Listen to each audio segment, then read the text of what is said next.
What's up, everyone? It's Ryan from Hard Money Bankers, joined by my partner, Ian. What's going on, Ian? Ian?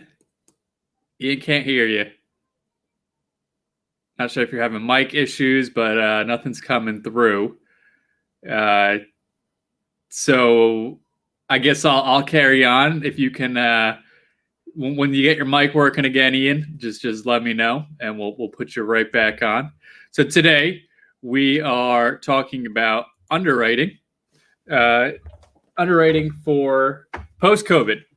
So what's that look like, underwriting for post-COVID? So, I mean, the last year, everyone knows that the pricing has just skyrocketed for all the housing markets, anywhere from 10%, maybe to 30%, depending on your neighborhood. It's crazy. So how does that impact your appraisals that are coming back? How does it impact underwriting as a lender? And I can tell you it impacts it quite a lot.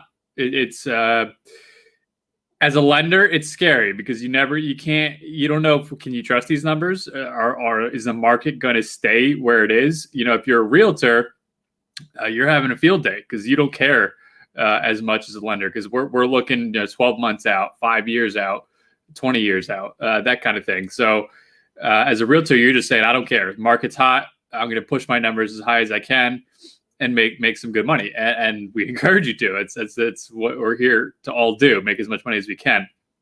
But as a lender, the underwriting process has become more defensive than it was a year ago, even though the market is super hot.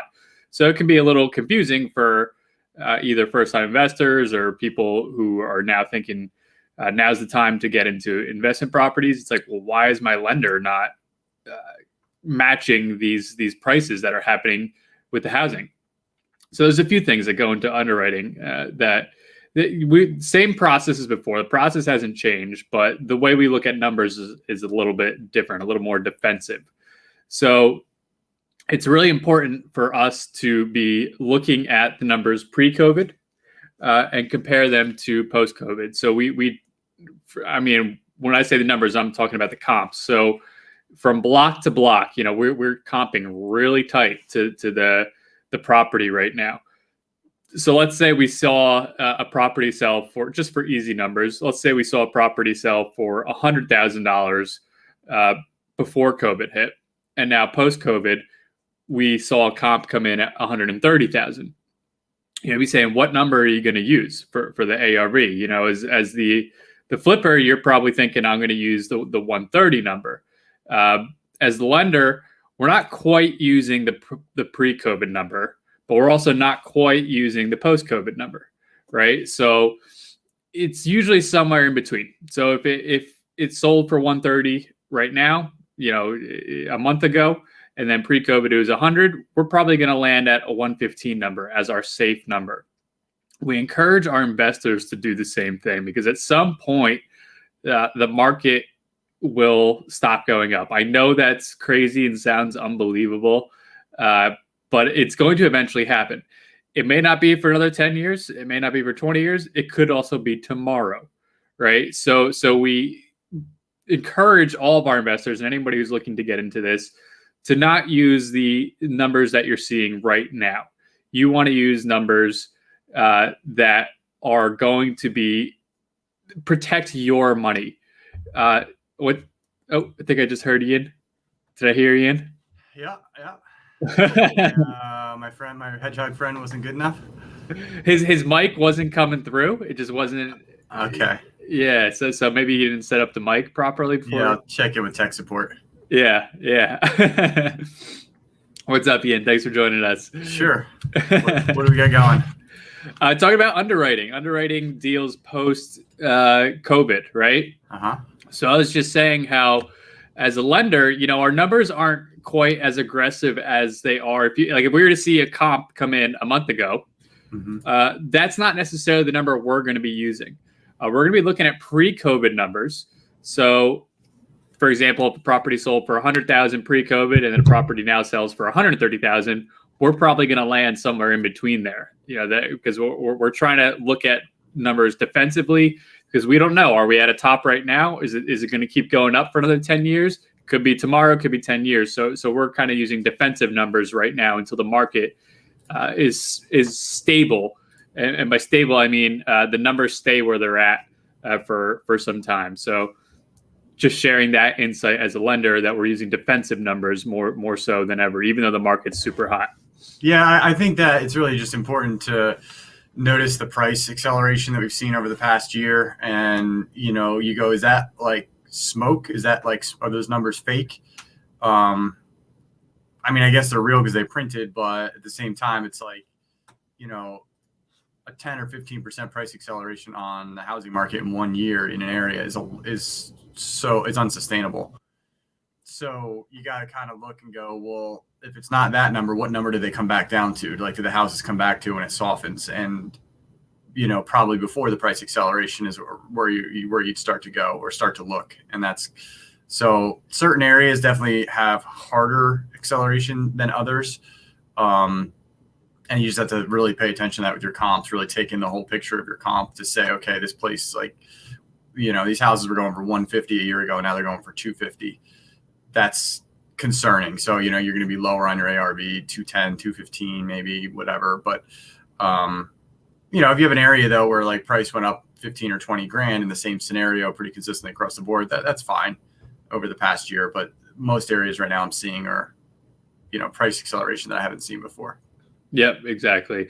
And how about the underwriting of the individual? Has anything changed for you in that sense?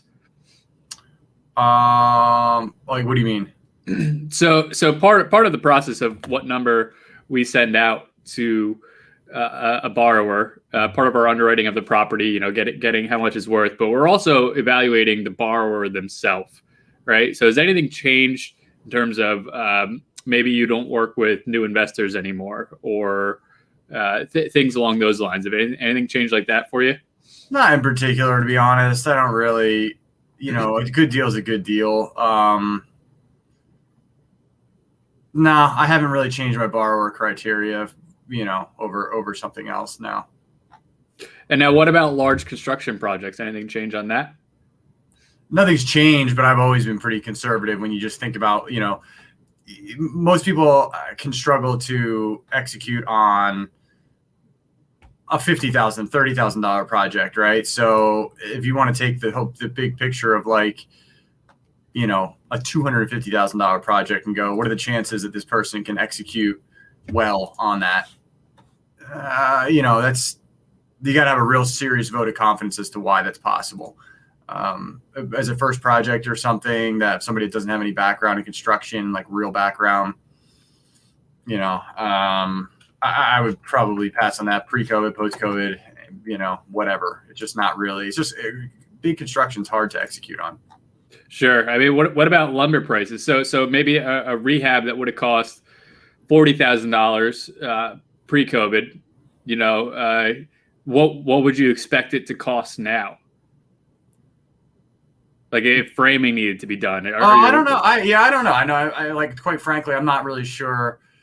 A 10 or 15% price bump on construction costs is probably pretty good. So if you're, if you're 60 before, you're 70 now, on construction. But I haven't seen numbers come in too far off base, and I think that's gonna level out. I think it's just an industry that was able to take advantage of a rising housing market and say there's either a shortage or whatever, but that'll level back out. Right, and they still are, because they just raised prices again, just to put that out there. It'll find its top. Yeah. So I guess the short of it is on the comping side of things. Depending on your market and how large of the price acceleration will depend on what number you're using. But in terms of the individual and experience and things like that, that's pretty much stayed the same. Is that accurate? Yeah, for the most part, yeah. Okay. So is there anything else you'd want to add, just post-COVID underwriting that maybe is different or the same? No, I just think that, I had a guy yesterday tell me that, hey, my house sold for $30,000. Last time you underwrote a house, you were much less, and my house sold for $30,000 more than expected. So, you're too conservative or whatever. I didn't come back at him hard or anything. I just said, I just looked at it and said, the market's been saving a lot of people. And that happens. Like when I underwrote something a year ago and then it sells for $30,000 more, that actually means I was probably pretty accurate to a year ago in terms of the price acceleration. So the market has been saving people that make mistakes. So just be wary of not thinking you're smarter than the market. I'm not saying you're making mistakes, but if you're only making $20,000 or $30,000 in a house you bought a year ago, where you, because of the market, you should have made 50 or 60. Just be aware of that, because in a softened market, that would have been you losing money. And it's just something to keep in mind. Exactly. You're playing, you might as well just put your money into the stock market at that point, right? Because you didn't actually make money from the point you started that project to the end. It's just that price went up, right? Mm-hmm. So, and that's what people miss a lot when their lender underwrites for them. I'm giving you the value of what I think it is right now, today. You have 6 months to a year to work on this project. So price is going to move up or down.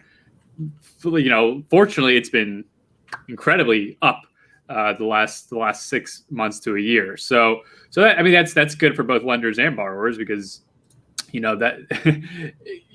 time you enter a project as a lender, your money's out there. You want to make sure you get it back. So when you see the market going up, you're like, okay, I'm going to get my money back. So it's a mental solidarity for everyone involved.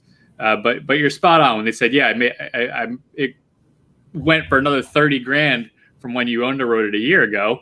That means your underwriting was perfect a year ago. It means your value 1 year ago was correct. So yeah. You don't want to count on the market rising to determine your profits, right? You want to do the value today and assume it's going to be the same or less a year from now. And that way, if it goes up, it's an unexpected 20 to 30,000, but don't make that your baseline. Right. We're not speculative. Speculative would mean that you're projecting something that hasn't been proven via the numbers in front of you. We go on what we have today, so therefore we're not speculative. So speculation is when you go, oh, I can sell this for more than the market top, or this would be a great place for this home, but the market hasn't proven it yet. So then you're speculating on the potential price, and that's fine if that's your appetite, but that's not ours. So speculation versus like what is good to know. Yep. Cool. All right, Ian. Got anything else? No. Got the hedgehog? Hedgehog want to say anything else? I think he's good. He's good? All right. Cool. Thanks, Ian. All righty. All right. Sounds good. Yeah.